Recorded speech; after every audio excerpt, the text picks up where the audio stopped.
Sinasabi namin ni Maharlika this entire time. Di ba? Nagkamali ba kami?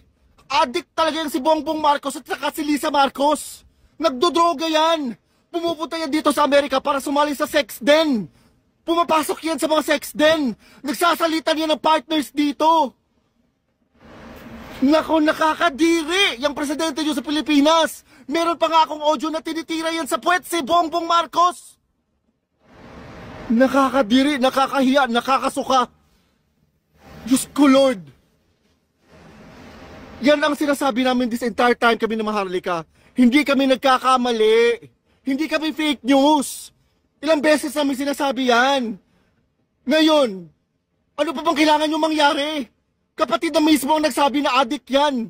Nagsasalita niya ng partner, sumasali yan ng sex parties. Nakakadiri.